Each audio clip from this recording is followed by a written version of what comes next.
Salam Ramadan dan salam Malaysia Madani. Kita bersama lagi tentunya di Bernama TV dalam program Ruang Bicara. Dan sudah pastilah hari ini juga kita memilih satu lagi topik yang saya kira cukup penting dan relevan sebenarnya untuk kita sembang-sembang bersama dengan seorang tetamu yang sudah pun berada di studio Ruang Bicara ini bersama dengan saya. Baiklah, topik yang menjadi pilihan kita di program Ruang Bicara hari ini ialah ke arah anjakan paradigma pendidikan. Ini sesuatu yang cukup menarik dan penting sebenarnya, dan sudah pastilah bila kita bercakap tentang isu-isu yang menarik, terutamanya bila bermulanya sesi persekolahan pada tahun 2024 ini. Banyak isu sebenarnya yang telah pun dibangkitkan oleh pelbagai pihak, dan sudah pastilah ianya merupakan satu tugas yang mungkin ataupun tanggungjawab dan juga cabaran yang cukup hebat sebenarnya kepada Kementerian Pendidikan Malaysia. Tapi apapun, kita akan kongsikan berkaitan dengan isu ini bersama dengan tetamu yang sudah pun bersiap sedia bersama dengan saya, dan kita ingin mengucapkan selamat datang semula dan jutaan terima kasih kepada yang berbahagia Dr. Anwar Ahmad yang merupakan pensyarah kanan di Pusat Kajian Kepelbagaian Pendidikan di Fakulti Pendidikan UKM. Jadi doktor, apa khabar? Alhamdulillah. Puasa macam mana? Okey. Alhamdulillah. Panas ya. Bila you sebut panas, ini pun jadi isu yang cukup menarik jugalah bila kita bercakap tentang sesi persekolahan yang sedang berlangsung sekarang ini. Tetapi bila kita bercakap tentang ke arah anjakan paradigma pendidikan itu sendiri, sebelum itu barangkali kalau kita lihat antara isu-isu yang dimainkan dengan begitu meluas sekali lah bila kita bercakap tentang sesi persekolahan tahun 2024 ini. Mungkin kita boleh kongsi sedikit bersama dengan Dr. Anwar berkaitan dengan isu ini. Betul tu Haji. Saya fikir sejak 2 tahun kebelakangan ini isu-isu pendidikan itu sentiasa mendapat liputan dan juga perhatian daripada masyarakat. Betul. Ada pihak yang melihat ini sebagai satu yang menunjukkan kekurangan. Tapi pada saya melihat secara positif, menunjukkan bahawa masyarakat kita, ibu bapa kita begitu prihatin, semakin mengambil berat tentang pendidikan anak-anak mereka, dan sebenarnya amalan ini sangat berkembang di negara-negara maju. Mereka menjadi maju kerana masyarakat, ibu bapa terlibat sama di dalam membincangkan sistem pendidikan itu betul sendiri. dalam pendidikan. Jadi saya rasa kita bergerak ke arah itu.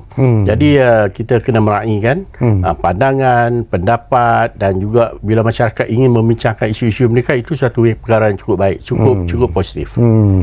Okey, saya juga ingin ingatkan kepada anda sebelum saya lupalah, kalau anda juga mungkin ada pandangan yang mungkin ingin anda kongsikan bersama dengan kami di program Ruang Bicara ini, seperti biasalah gunakanlah talian yang kami sediakan kepada anda di 0326979768. Baik, sebenarnya doktor belum lagi menjawab persoalan saya sebenarnya. Antara isu-isu yang dimainkan kebelakangan ini bila kita bercakap tentang sistem pendidikan negara ketika ini. Baik, saya ingat antara beberapa isu besar yang kita dengar adalah, yang pertama sekali seperti apa yang telah dimaklumkan oleh Yang Berhormat Menteri berkaitan dengan melakukan intervensi kurikulum. Sebenarnya intervensi kurikulum ni sepatutnya kita telah laksanakan 2 tahun yang lalu apabila kita keluar daripada pandemik. Tetapi disebabkan oleh mungkin kita terlalu banyak urusan-urusan lain yang menyebabkan usaha itu tidak laksanakan. Tetapi apabila kita melihat bahawa bilangan murid-murid kita yang berhadapan dengan keciciran pembelajaran itu semakin meningkat, seperti yang Berhormat Menteri maklumkan dalam sidang Dewan Rakyat 2 minggu lalu, terdapat lebih 435,000 murid-murid kita yang berhadapan dengan masalah keciciran pembelajaran. Keciciran pembelajaran bukan bermaksud anak-anak ni berhenti sekolah. Mereka masih bersekolah, tetapi kehadiran mereka ke sekolah itu tidak memuaskan, ataupun mereka berada dalam bilik darjah tapi fokus, perhatian, motivasi mereka tidak ada daripada pembelajaran, dan akhirnya menyebabkan mereka tidak menguasai misalnya 3M, membaca, menulis, mengira, dan juga subjek-subjek yang mereka ikuti. Jadi keciciran pembelajaran ini adalah aspek yang perlu diberi perhatian, kerana jika kita tak menguruskan, maka mungkin mereka tidak akan sampai ke peringkat SPM. Mungkin di tingkatan 3, tingkatan 4 mereka akan mula berfikir untuk menarik diri ataupun keluar daripada alam sekolahan. Jadi itu sesuatu yang kita cuba elakkan. Sebab itu Yang Berhormat Menteri memberi penekanan kepada usaha untuk bagaimana kita dapat menangani isu keciciran pembelajaran ini, dan beliau telah senaraikan 4 tindakan yang akan diambil bermula daripada sesi persekolahan sekarang. Itu isu yang pertama yang saya rasa cukup memberi kesan kepada sistem pendidikan.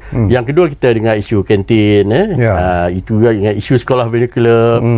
Saya rasa itu adalah isu-isu yang memang selalu hampir setiap tahun berlaku, tapi kaedah penguraian ataupun kaedah menyelesaikan itu mungkin belum mantap. Jadi diulang-ulang pada setiap tahun.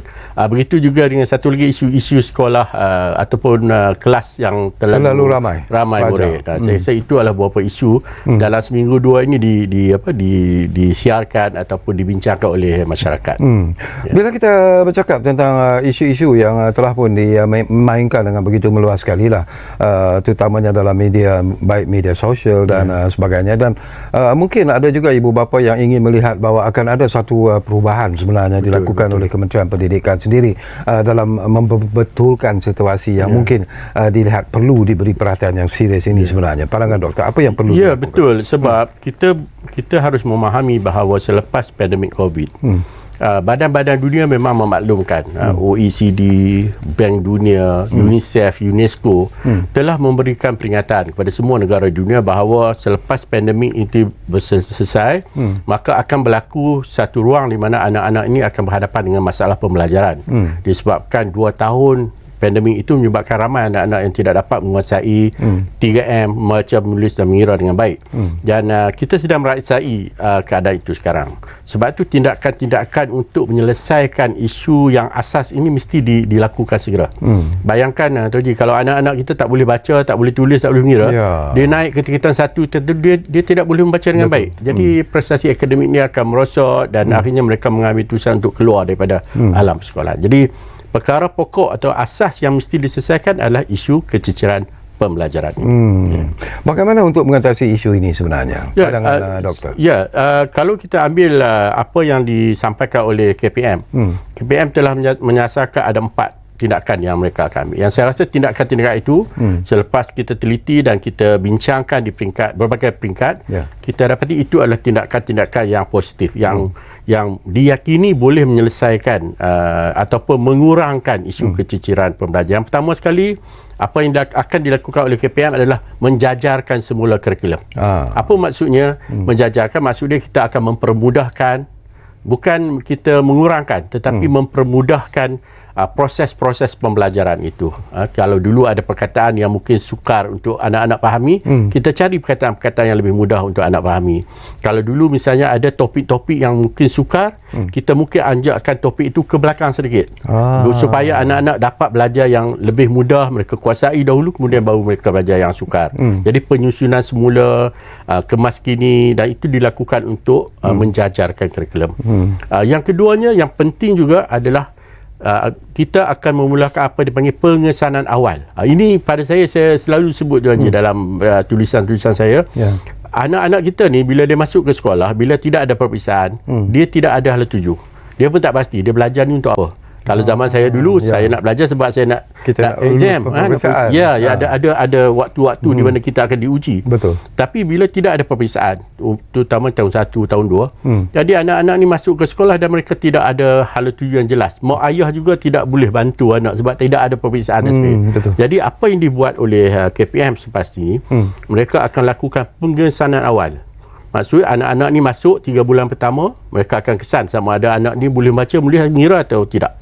Kalau boleh membaca, mereka akan teruskan belajar. Kepada anak-anak yang belum lagi boleh membaca, menulis, mengira, maka mereka akan dibenarkan untuk masuk ke kelas-kelas di mana pemulihan dilakukan. Supaya nanti bila naik ke tahun 2, semua anak berada di garisan yang sama untuk mereka mulakan pembelajaran yang lebih sukar di tahun 2 dan seterusnya. Jadi saya rasa itu perkara-perkara yang mesti diambil perhatian. Kalau tidak, akan ada nanti kalau tidak dibuat pengesanan, akan ada anak-anak kita mungkin sampai tingkatan 1 masih tak boleh membaca, menulis, mengira dan sebagainya. Jadi saya rasa itu adalah tindakan-tindakan yang boleh mengurangkan ataupun menangani isu-isu keciciran pembelajaran. Bila doktor sebut tentang apa yang yang jadi masalah ketika ini, barangkali kalau kita lihat daripada gambar yang lebih besar jugalah doktor, kalau untuk mencapai apa yang ingin kita ataupun apa yang kita hajatkan sebenarnya dalam sistem pendidikan kita, sistem kepada guru-guru juga harus diubah, latihan guru-guru juga mungkin perlu melalui satu perubahan yang drastik jugalah kalau kita bercakap tentang ke arah ancakan paradigma pendidikan itu sendiri. Ya, Komen betul Tuan Haji. Apa yang dilakukan sekarang ni hanyalah untuk memperbaiki apa yang kelemahan sedia ada. Kita belum lagi melihat apakah yang kita akan bawa untuk 10 tahun, 15 tahun akan datang. Tuan Haji sebut tentang guru dan pada saya guru adalah barisan hadapan. Kalau guru ni tidak mahir, tidak cekap, tidak berkesan, apa pun yang dibuat oleh KPM, silibus yang cantik, kurikulum yang cantik, bangunan sekolah yang cantik, kalau gurunya tak mahir, tak cekap, tak berkesan, kita tak dapat melaksanakan pengajaran yang baik. Sebab tu pada saya sumber manusia guru ini akan menjadi perkara pokok kepada usaha kita untuk menunjukkan ataupun menjadikan sistem pendidikan kita berkualiti. Jadi hari ini kita lihat kita tak cukup guru. Kita berhadapan dengan isu kekurangan guru. Dan ada juga guru-guru yang kita berhadapan dengan isu burnout, nak bersara awal dan sebagainya. Sebab tu pada saya perlu ada usaha yang lebih kuat. Bagaimana untuk kita meningkatkan motivasi, semangat. Saya ingat zaman-zaman 60-an, 70-an ni guru dia tu cekal dia punya ni. Tapi guru-guru sekarang ni kita nak seperti itu juga. Tapi hari ni saya ingat ada guru yang bagi tahu saya kami nak bersara awal. Kami dah tak tahan dan berbagai. Saya rasa ada perkara-perkara yang mesti diselami lebih mendalam. Mengapa guru-guru kita ada sebahagiannya, bukan semua. Saya berjumpa dengan guru-guru yang semangatnya masih tinggi, tapi ada guru-guru yang menunjukkan rasa macam tidak bersemangat. Jadi mengapa perkara itu berlaku? Jadi hal-hal seperti ini mesti diselami lebih mendalam. Jika tidak, anjakan paradigma pendidikan, usaha untuk menjadikan pendidikan lebih baik itu dia hanya berlaku di sekitar Putrajaya sajalah. Tapi tidak sampai ke peringkat sekolah dan sebagainya. Kalau guru itu tidak betul-betul diperkuatkan. Okey, kita terima hakikat apa ni doktor ya, bahawa Kementerian Pendidikan Malaysia juga sedang berusaha untuk melakukan sesuatu dalam usaha untuk meningkatkan taraf pendidikan di negara kita ini. Mereka memperkenalkan apa yang disebut sebagai KEBAT sebagai satu contoh. Sedangkan sebelum ini pun kita tahu dah ada sistem-sistem yang diperkenalkan tetapi dikatakan tidak membawa impak ataupun kesan yang diharapkan. Jadi bagaimana doktor melihat tentang persoalan mengenai KEBAT ni? Baik, kemahiran berfikir aras tinggi KEBAT ini adalah sebenarnya sikap reaktif kita apabila kita berhadapan dengan kedudukan kita dalam PISA yang rendah pada tahun 2009. Pada waktu itu KEBAT diperkenalkan sebab kedudukan negara kita tu antara yang terbawah. Jadi salah satu recommendation yang diberikan adalah jawapan ataupun hasil jawapan daripada anak-anak kita yang menjawab PISA dan TIMSS itu dikatakan tidak cukup aras kemahirannya. Maka diperkenallah KEBAT. Dan kemudian KEBAT ini dilaksanakan dalam sistem pendidikan kita dan fokus kita KEBAT ini lebih kepada peperiksaan. Itu satu perkara yang agak menarik di negara kita berbanding dengan negara lain Tuan Haji kalau kita buat perbandingan. Di negara lain KEBAT itu dilaksanakan dalam proses pengajaran dan pembelajaran. Jadi guru bertanya soalan tu, soalan guru tu aras tinggi. Jadi murid tu biasanya menjawab soalan yang beraras tinggi. Tetapi kita cenderung untuk soalan KEBAT itu di dalam peperiksaan. Tapi bila kita lihat dalam kelas, cikgu masih lagi bertanya soalan-soalan aras yang rendah. Jadi dia tanya mengapa, siapa kan. Jadi bila tiba waktu soalannya itu aras tinggi. Beri penilaian anda dan sebagainya. Jadi ada perbezaan dari segi amalan di negara kita dengan di negara maju. Sebab mengapa itu jadi? Dia ada kaitan pada pandangan saya sebab di negara-negara maju bilangan murid dia tak ramai Tuan Haji dalam kelas 20 orang, 25 orang. Saya pernah tengok dalam kelas di sebuah negara maju 16 orang satu kelas. Sangat kecil. Jadi apa yang berlaku, guru dan murid tu mereka banyak ruang untuk berinteraksi. Berbincang, berinteraksi, bersoal jawab dengan guru-guru dan dalam proses soal jawab itulah kemahiran berfikir itu berkembang. Misalnya cikgu bertanya soalan daripada tahap 1, tahap 2 sehinggalah tahap yang tertinggi. Jadi pelajar tu ada ruang untuk menjawab. Di negara kita tidak dapat dinafikan dan kita pun dah dengar isu tu. Kelas kita 40 orang tu biasa. Saya pernah melihat kelas 55, 60 orang. Jadi kalau kelas terlalu ramai, bagaimana guru nak berbual, berdialog, berbincang dengan setiap individu murid? Mustahil. Jadi apa yang berlaku? Cikgu akan menyampaikanlah apa yang dia perlukan dalam sukatan dan pelajar menghafal. Dan kemudian pembelajaran itu selesai. Saya rasa antara sebab mengapa KEBAT itu tidak boleh dilaksanakan secara berkesan di negara kita sebab bilangan murid di dalam kelas terlalu besar. Terlalu besar. Okey, satu lagi masalah yang timbul juga bila kita bercakap tentang begitu ramai murid dalam satu kelas. Ya. Kadang-kadang tadi pun Doktor sentuh tentang interaksi di antara guru dan murid. Betul. Ini juga satu persoalan yang cukup penting sebenarnya. Kalau kita lihat daripada trend pemikiran anak-anak kita di sekolah, terutamanya di peringkat sekolah rendah khususnya lah, mereka takut kepada guru sebenarnya. Jadi bagaimana mereka nak melaksanakan the so-called interaksi itu supaya ianya lebih berkesan dan wujud kemesraan sebenarnya di antara murid dan guru, dan akhirnya dari segi sistem pendidikan itu sendiri akan jadi lebih informal tetapi berkesan.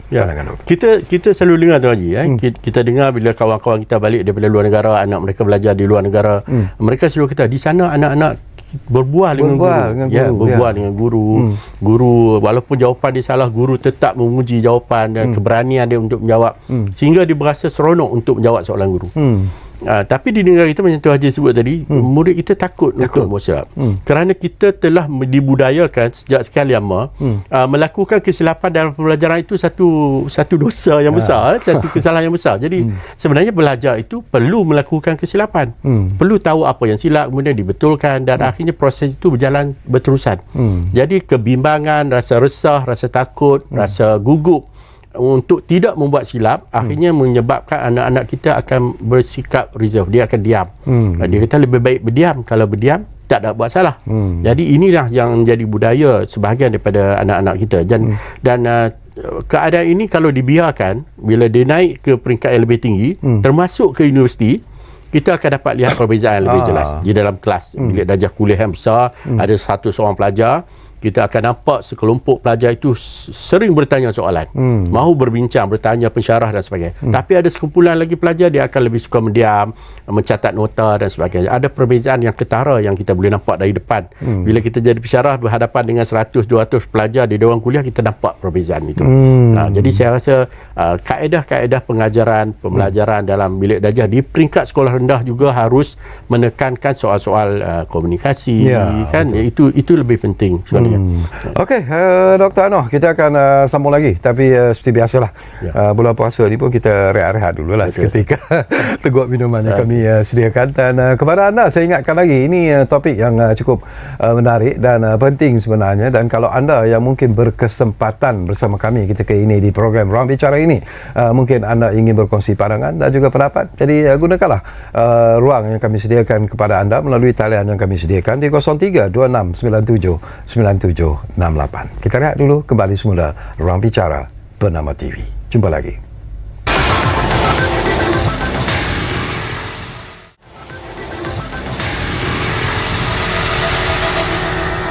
Baiklah, kembali semula ke Ruang Bicara ini, masih lagi bercakap tentang ke arah anjakan paradigma pendidikan, dan kita tentunya masih lagi dengan Dr. Anwar Ahmad, iaitu pensyarah kanan di Pusat Kajian Kepelbagaian Pendidikan di Fakulti Pendidikan UKM.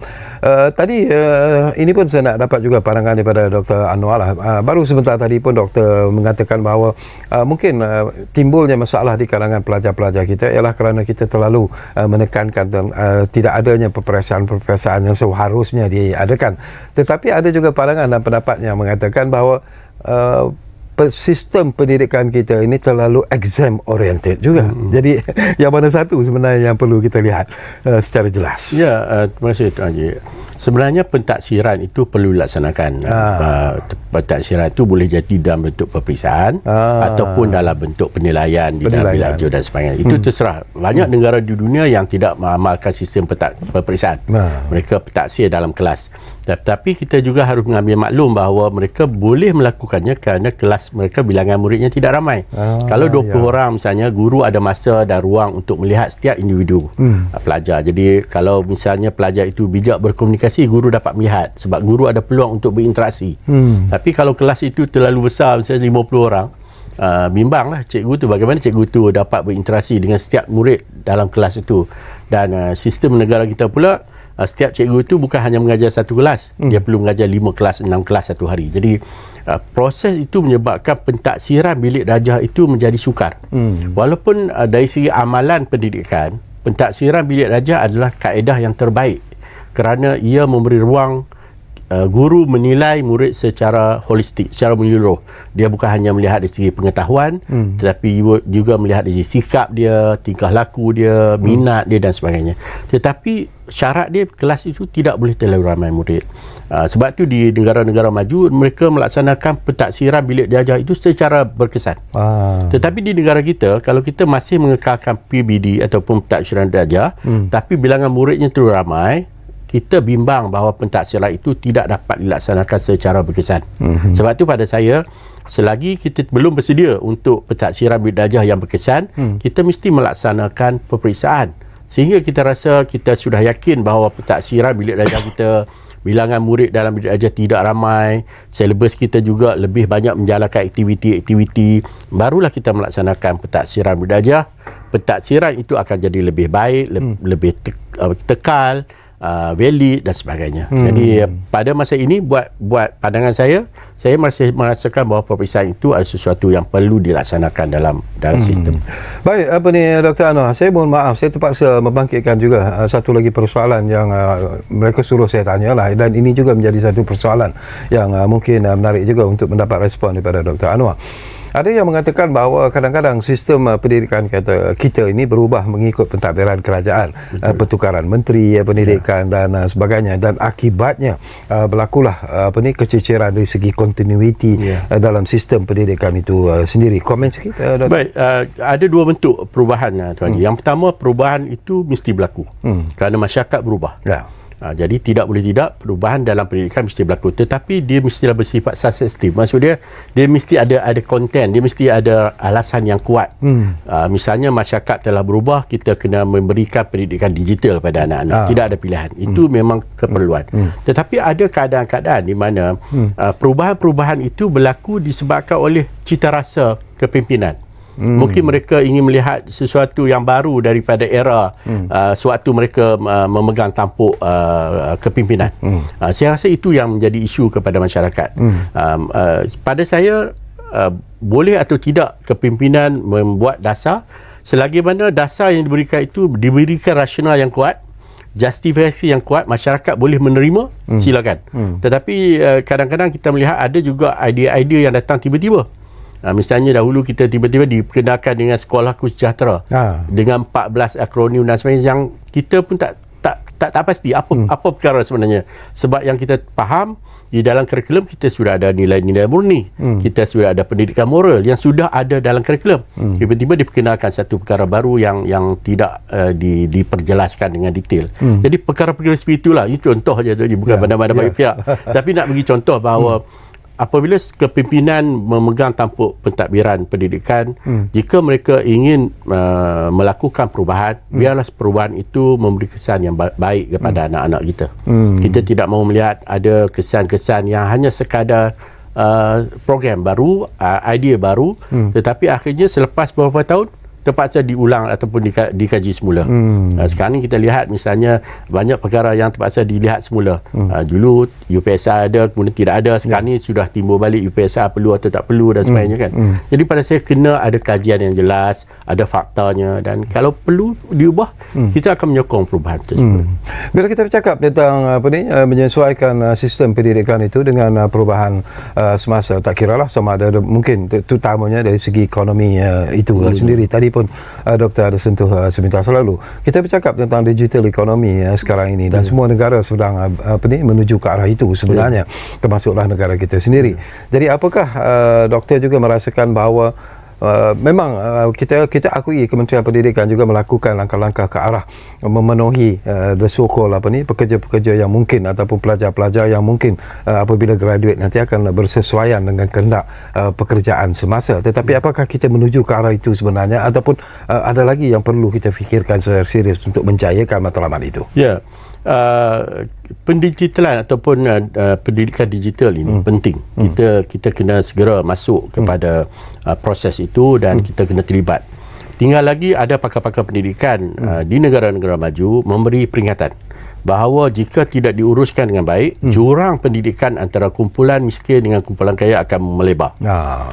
Ini sudah ada kajian yang dilaksanakan, kerana kalau golongan miskin tidak mendapat akses internet kerana mereka tak mampu, mereka tidak ada gadget, mereka tidak ada segala keperluan-keperluan digital, manakala golongan anak-anak orang kaya pula ada semuanya, kita akan dapat lihat nanti jurang pendidikan antara kumpulan kaya dan kumpulan miskin itu akan melebar. Itu perlu diberi perhatian. Selain daripada kita memastikan setiap sekolah ada internet, setiap kawasan ada internet, liputan dan sebagainya, mesti dipastikan bahawa tidak ada murid-murid yang keciciran dalam akses kepada digital itu. Kebimbangan saya memang jelaslah perkara itu, sebab kalau dulu zaman 70-an 80-an kita bercakap tentang sekolah, ada anak-anak kita yang berada di pedalaman misalnya, tak dapat bersekolah pada zaman 70-an. Mereka ketinggalan. Itu ambil masa 2-30 tahun untuk kita lengkapkan sekolah. Tetapi sekarang jurang itu akan berlaku dengan segera. Kalau anak yang tidak ada digital dengan anak yang ada digital tu, dalam masa beberapa tahun saja kita dapat lihat dengan jelas jurang antara mereka itu akan berlaku.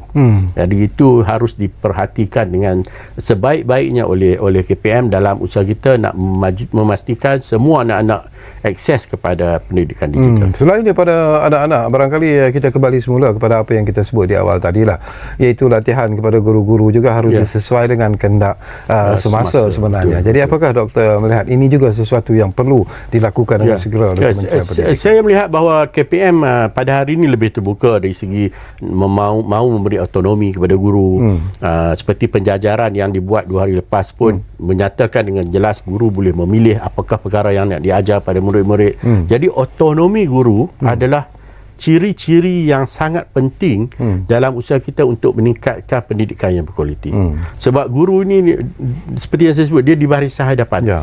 Kalau dia mahir, dia cekap, dia boleh membuat keputusan yang bijak, kita akan berjaya dari segi meningkatkan kualiti, meningkatkan pencapaian murid dan sebagainya. Tetapi kalau guru itu ibarat pasukan askar kita lah. Kalau yang di depan itu, kalau guru kita lemah, guru kita tidak bersemangat, guru kita tidak mahir, maka kita akan berhadapan dengan banyak masalah, walaupun kita menyediakan infra, menyediakan kurikulum dan sebagainya. Jadi kita harapkan KPM memberi perhatian yang serius kepada kekurangan guru, kemahiran guru, latihan semula guru dan sebagainya. Sebab ramai guru-guru yang misalnya berumur 50-an, mereka ini agak tidak berminat dengan pendidikan digital. Mereka kalau boleh dalam kelas mereka masih nak menggunakan kaedah-kaedah yang lama dahulu. Sedangkan kalau kita lihat guru-guru baru banyak menggunakan digital dan sebagainya. Jadi perlu dilatih semula, perlu diberi peluang untuk mereka menggunakan digital dalam pendidikan dan sebagainya. Sebab anak-anak kita hari ini dia lebih suka kepada pendigitalan itu. Jadi kita tidak dapat elak daripada menggunakannya dalam pengajaran dan pembelajaran kita. Peranan yang perlu dimainkan oleh ibu bapa juga adalah cukup penting sebenarnya. Masyarakat secara keseluruhannya juga boleh memberi respon-respon ataupun cadangan-cadangan yang membina. Kalau kita bukan nak mengatakan bahawa mereka tidak penting dengan apa yang mereka sebutkan, tetapi kadang-kadang isu-isu yang dimainkan itu adalah bersifat isu-isu yang remeh-temeh. Macam kita sebut di awal tadi lah tentang kantin yang dibuka pada bulan puasa, itu pun menjadi isu yang seolah-olah cukup besar sebenarnya, walaupun ada alasan tersendiri kenapa kantin dibuka untuk semasa bulan puasa untuk mereka yang bukan Islam, khususnya lah pelajar-pelajar bukan Islam. Kemudian timbul juga isu sekolah vernacular ini sendiri. Pandangan doktor dalam betul, saya setuju tu Haji. Dalam pendidikan ni kita ada beberapa pemikiran masyarakat. Ada yang melihat perkara-perkara yang sebenarnya perkara itu perkara yang rutin, yang remeh yang tidak perlu ditimbulkan. Tetapi ada perkara-perkara yang penting harus dibincangkan tentang masa depan pendidikan anak-anak kita, perkembangan pembelajaran anak-anak kita dan sebagainya. Baik, bila sebut pasal sekolah vernacular tu Haji, menarik. Sebab dia masih tak berhenti daripada seingat saya tahun 50. Polemik tentang isu sekolah vernacular ni dalam kajian saya, kebetulan saya banyak buat kajian pasal sekolah vernacular ni. Polemik yang pertama berlaku pada tahun 1950. Dan bayangkan sehingga sekarang 2004, kita sudah lebih kurang 74 tahun bercerita tentang sekolah vernacular ni. Tapi tak selesai-selesai. Walaupun sebenarnya apabila Mahkamah Rayuan telah membuat keputusan bahawa sekolah vernacular itu memang ada di dalam akta pendidikan. Dia juga tidak bertentangan dengan perlembagaan dan sebagainya. Saya rasa kita harus menerima keputusan mahkamah itu dengan berlapang dada. Dan apa yang perlu kita melangkah ke hadapan adalah bagaimana untuk kita memastikan dan menjadikan sekolah vernacular itu bersemangat Malaysia.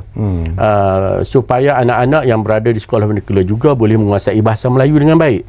Dapat memahami sejarah bangsa, negara Malaysia dengan baik. Dan saya tidak begitu bimbang sebab sekolah vernacular sekolah rendah jenis kebangsaan Cina dan sekolah rendah jenis kebangsaan yang juga menggunakan kurikulum kebangsaan. Guru-guru mereka juga dilatih oleh IPG dan juga universiti. Jadi pada saya mahkamah telah membuat keputusan, kita sebagai rakyat juga memahami bahawa ini terkandung dalam perlembagaan, tidak bertentangan dengan perlembagaan. Atas semangat itu kita kena menerima belapang dada. Dan kita harus memikirkan bagaimana untuk memastikan sekolah jenis kebangsaan, sekolah kebangsaan ini dapat bersama-sama membina anak-anak kita menjadi warga negara yang baik. Itu pada saya yang the way forward ataupun langkah ke hadapan untuk memastikan bahawa tidak ada beza. Kita harus menerima kenyataan itu sejarah kita. Dan tidak semestinya pada pandangan saya, walaupun idealnya sekolah satu aliran itulah yang paling ideal, di mana semua anak berkumpul dalam satu. Tetapi dalam memahami sejarah kita, identiti pembentukan negara kita, kontrak sosial kita dan sebagainya, dan ia juga tidak bertentangan dengan perlembagaan dan akta, maka kita menerima itu sebagai sebahagian daripada identiti sistem pendidikan kita. Dan kita bergerak ke depan bagaimana untuk memastikan semua jenis sekolah, tanpa mengira sekolah itu sekolah jenis kebangsaan ataupun sekolah kebangsaan ataupun sekolah agama dan sebagainya, bersama-sama untuk membina rakyat, warga negara, sumber manusia yang berkualiti untuk negara kita. Mungkin dari segi pemerhatian dan juga pengalaman Dr. Anwar sendiri, apakah ada perbezaan sebenarnya Doktor jika kita bandingkan dengan kurikulum yang diajar di sekolah biasa ataupun sekolah kebangsaan itu dibandingkan dengan sekolah-sekolah yang bersifat vernacular ini? Adakah ada perbezaan ke Doktor?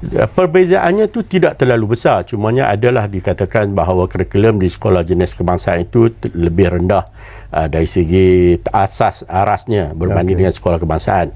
Dan perkara-perkara itu yang harus kita teliti. Di saat kita boleh menerima wujudan ataupun sekolah-sekolah jenis seperti ini boleh diteruskan sesuai dengan semangat perlembagaan dan sebagainya, tapi kita juga harus meningkatkan kualiti. Misalnya pengajaran dan pembelajaran bahasa Melayu di sekolah jenis kebangsaan itu pada saya perlu dipertingkatkan supaya anak-anak kita ini dapat menguasai dengan baik, dengan fasih bahasa Melayu. Sebab bahasa Melayu ini bahasa perpaduan. Semua akan menggunakan bahasa Melayu, orang Cina, orang India dan kawan-kawan yang lain. Jadi pada saya, kualiti pengajaran bahasa Melayu di sekolah jenis kebangsaan dipeningkatkan. Pada masa yang sama juga, di sekolah kebangsaan kita kena juga memperkenalkan bahasa Mandarin, bahasa Tamil. Jadi saya rasa mengapa kita harus mencari perbezaan itu? Kita boleh mensinergikan supaya kedua-dua bentuk sekolah ini yang telah wujud di negara kita sejak merdeka ini ataupun sebelum merdeka telah wujud, kita sinergikan, kita saling pautkan dia supaya ia boleh menjadi satu tempat di mana anak-anak kita belajar. Hari ini pun kalau saya lihat sekolah kebangsaan pun ada anak-anak Cina, ada Melayu dan sebagainya, anak masyarakat India.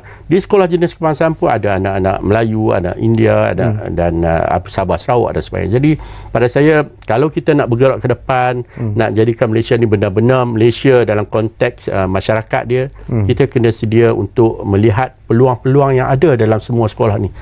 Kita tidak boleh lagi dah 74 tahun kita mengasing-asingkan diri kita. Saya rasa kita kena ada sampai satu masa untuk melihat bagaimana kesemua sekolah ini dapat bersama-sama membina anak-anak kita untuk masa depan.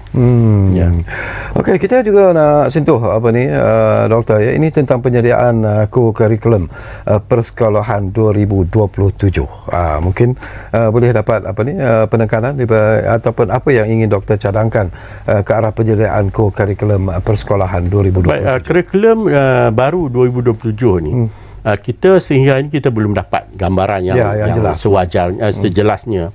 Tetapi beberapa perkara yang saya rasa penting untuk kita fahami adalah yang pertama, berkaitan dengan pendidikan karakter. Bukan bermaksud bahawa dalam kurikulum yang lama tu tidak ada pembentukan karakter ataupun tidak diberi penekanan. Kita ada penekanan dalam karakter building ini ataupun karakter education ini di dalam pendidikan moral, dalam pendidikan Islamnya, dalam pendidikan kurikulum persatuan. Tetapi di dalam kurikulum baru ini, apa yang saya nampak adalah penekanan itu diberikan secara berterusan daripada prasekolah sehinggalah dia ke 3 dan 5. Jadi secara konsisten anak kita itu akan dibentuk karakter dia. Bagus, baik, tetapi kita nak tengok apakah dia punya isi kandungan pada pembentukan karakter itu. Adakah dia hanya berbentuk hafalan? Hafal sahaja, akhirnya tidak membawa apa-apa perubahan tingkah laku, ataupun ia sesuatu yang menjadi budaya, tingkah laku, habit dia, tabiat dia. Itu yang kita nak lihat, itu yang belum kita nampak. Yang kedua je yang saya nampak penting dan menarik adalah kalau sebelum ini sekolah rendah dia ada 2 tahap. Tahap 1 hingga tahun 1 hingga tahun 3. Kemudian tahap 2 tahun 3 hingga tahun 4. Tetapi di dalam kurikulum yang baru ni, apa yang dibuat adalah dipecah kepada 3 tahap.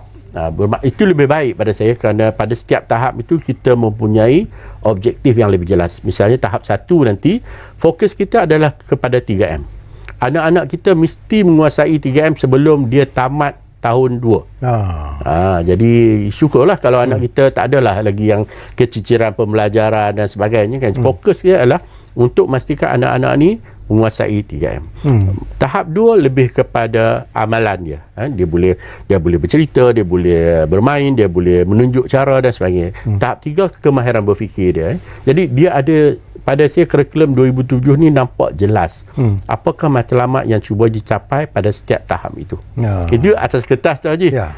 Pelaksanaannya kita belum tahu lagi. Apakah jadi nanti kan.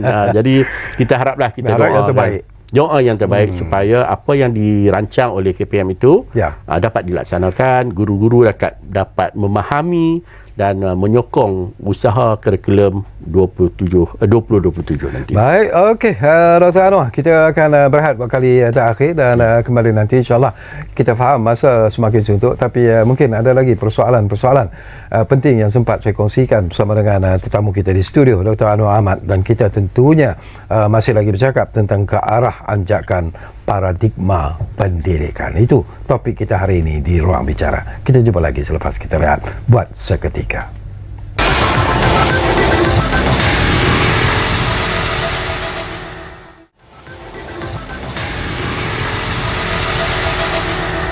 Baiklah, terima kasih kalau anda masih lagi menumpukan perhatian bersama kami di Ruang Bicara ini.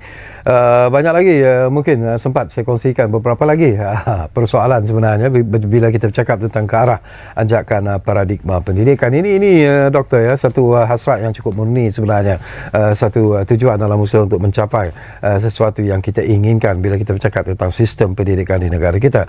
Tetapi masalah yang mungkin timbul daripada dulu sampai hari ini selalunya lah menimbulkan masalah untuk melaksanakan apa yang dirancangkan itu ialah tentang bajet yang disediakan kepada Kementerian Pendidikan itu sendiri, dikatakan sentiasa tidak mencukupi. Dan yang keduanya, kita masih lagi mendengar ataupun melihat sendiri situasi masih wujudnya apa yang disebut sebagai sekolah-sekolah daif dan sebagainya. Komen sikit, Dok. Baik, terima kasih. Betul, saya setuju bahawa walaupun kita melihat bajet kita tu besar, macam tahun lepas untuk tahun 2024 hampir 62 bilion, tetapi kalau kita perincikan bajet itu 2/3 daripada bajet itu digunakan untuk pembayaran gaji. Jadi hanya 1/3 ataupun kurang daripada itu digunakan untuk pembangunan. Jadi bila kita cakap soal sekolah daif, sekolah daif di negara kita ni memang banyak. Di Sabah, Sarawak dan juga di Kelantan, di Johor Bahru dan sebagainya. Banyak sekolah-sekolah yang dah daif. Dan sekolah daif ni memerlukan peruntukan yang besar. Sama ada sekolah itu ada yang terpaksa diruntuhkan. Kalau sekolah tu sekolah papan misalnya, dia terpaksa diruntuhkan dan dibina semula. Ada sekolah-sekolah yang elektrik, wiring semuanya tidak boleh digunakan, kipas tidak boleh digunakan sebagainya. Jadi fokus kerajaan yang saya lihat di bawah kerajaan Madani ini selama bajet yang baru ini, fokus memang ditumpukan kepada usaha untuk menyelesaikan isu sekolah daif. Saya rasa itu adalah satu keputusan ataupun langkah yang tepat. Sebab kalau sekolah daif ini tak diselesaikan, kebimbangan kita akan berlaku jurang pendidikan yang besar antara kumpulan anak-anak yang belajar di sekolah daif dengan anak-anak yang belajar di sekolah biasa, yang mungkin sekolahnya sekolah lebih baik. Jadi disebabkan oleh kemudahan pembelajaran yang tidak mencukupi, keadaan kelas yang tidak selesa dan sebagainya, ini akan mengganggu pembelajaran mereka. Jadi prestasi mereka akan menurun, keseronokan mereka untuk belajar tidak ada lagi kan. Jadi apabila kerajaan memberi fokus kepada usaha untuk menyelesaikan isu sekolah daif ni, saya masih ingat kata-kata yang amat berhormat Perdana Menteri. Isu sekolah daif ni kita kena noktahkan. Maksudnya kena selesaikan. Jadi dengan bajet yang ada tu, saya ingat antara bajet yang terbesar untuk sekolah daif itu, kita harap dalam tempoh beberapa tahun yang akan datang ni, isu sekolah daif akan menjadi sejarah kepada negara kita. Itu doa kita dan harapan kita.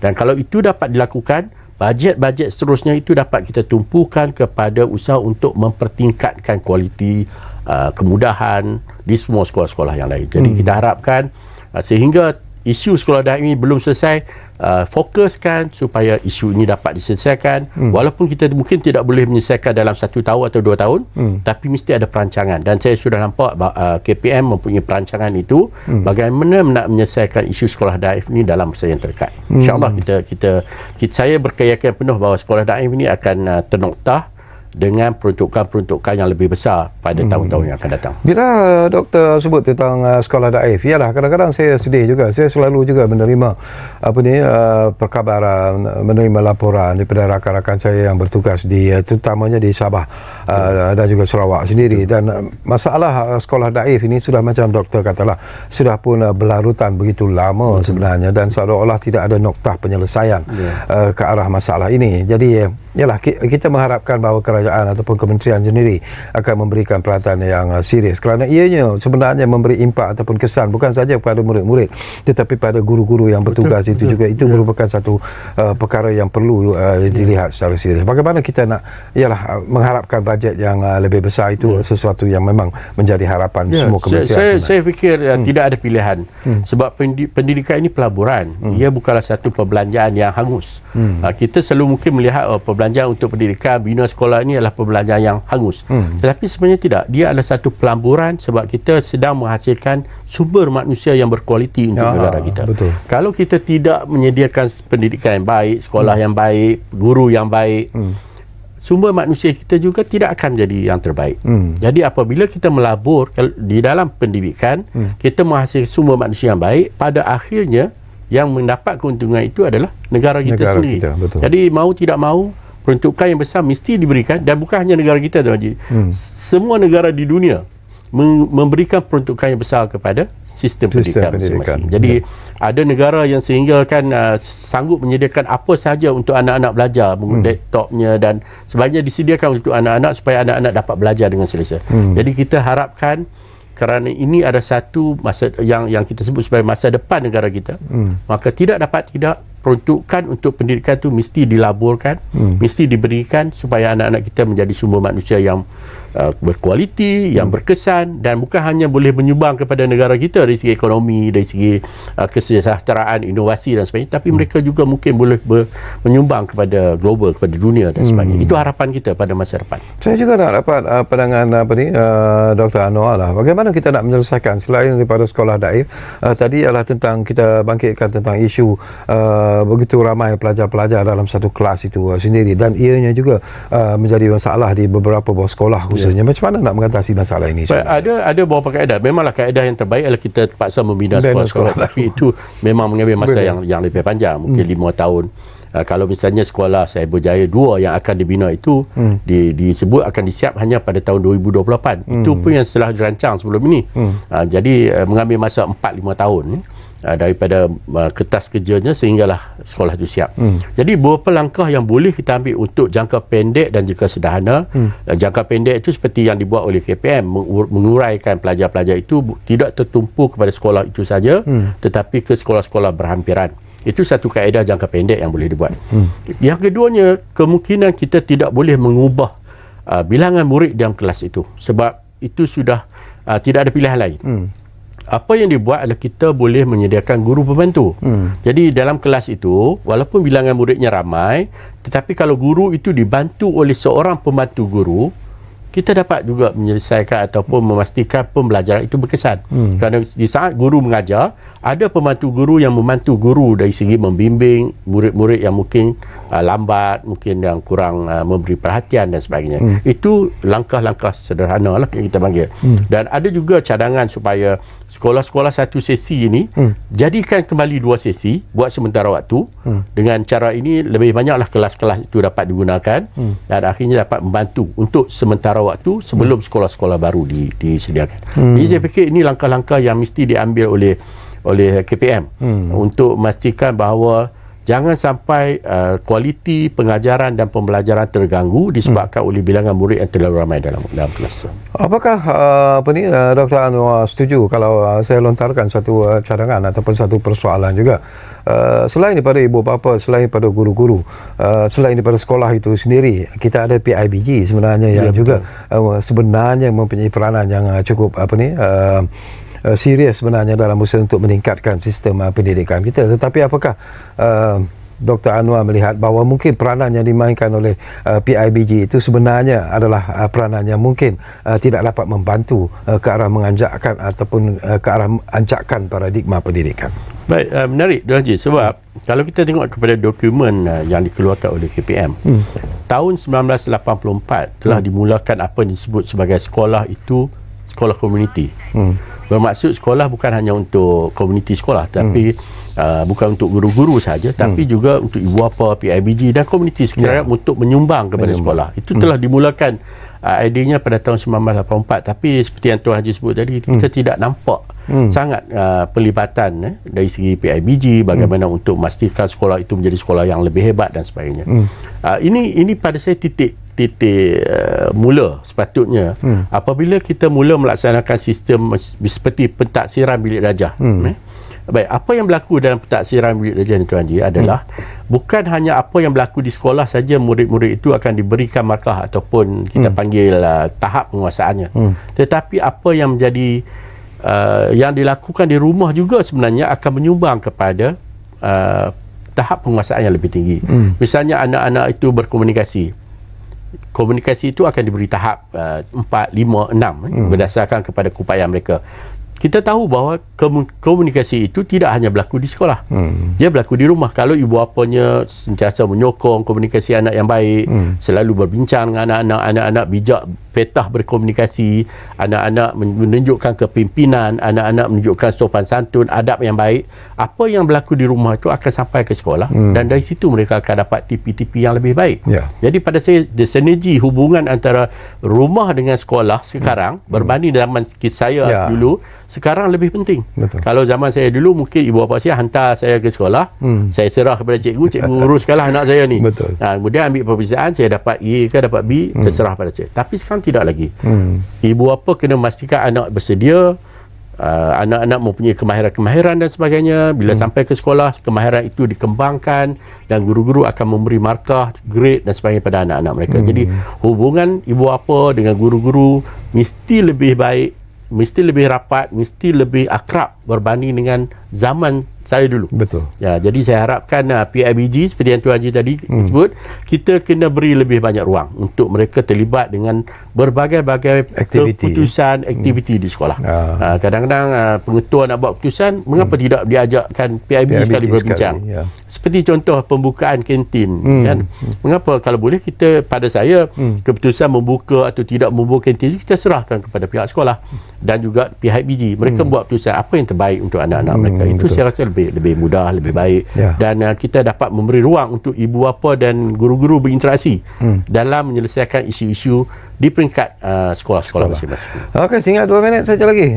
Dr. Anwar, di penghujung ini apa lagi yang ingin anda sampaikan bila kita bercakap tentang anjakan paradigma pendidikan, sesuatu yang bukan mudah sebenarnya, tetapi sesuatu yang perlu dilakukan oleh kementerian, terutamanya untuk menyesuaikan diri dengan situasi semasa. Baik, silakan.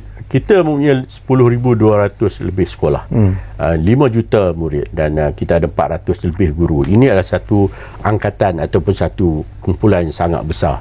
menguruskan kumpulan sebesar ini tidak mudah. Saya tidak melihat bahawa apa yang sedang dilakukan oleh KPM ini tidak baik.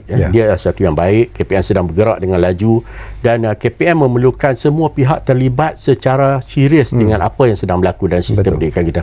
Penglibatan ibu bapa, guru-guru, NGO dan badan-badan swasta sangat-sangat diperlukan untuk membangunkan sumber manusia warga negara yang baik untuk masa depan. Jadi kita harapkan semua pihak teruskan bersuara, bercakap, berbincang di dalam media sosial dan dengan cara yang baik lah. Dengan cara yang baik, memberikan sokongan, memberikan pandangan dan dengan hati yang terbuka, KPM yang berhormat menteri akan menganalisa dan mereka melihat apa perkara yang baik yang boleh mereka lakukan untuk anak-anak kita. InsyaAllah kalau semua pihak mengambil peranan yang positif, saling bantu-bantu, sokong-menyokong, kita bergerak untuk memajukan pendidikan anak-anak kita, insyaAllah. Alhamdulillah. Terima kasih banyak-banyak kepada Dr. Anwar Ahmad kerana sudi bersama kami di ruang bicara ini. Banyak yang kita sentuh sebenarnya dan kita harapkan bahawa semua pihak, bukan saja Kementerian Pendidikan Malaysia, tetapi seperti apa yang disebut oleh Dr. Anwar, ibu bapa sendiri, masyarakat sendiri juga harus memainkan peranan.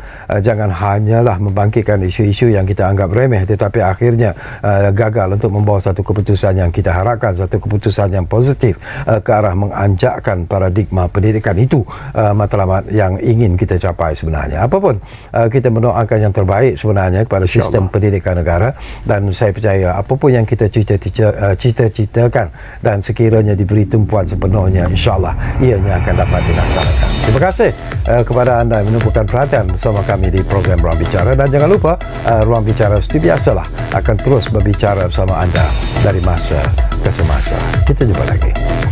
Terima kasih.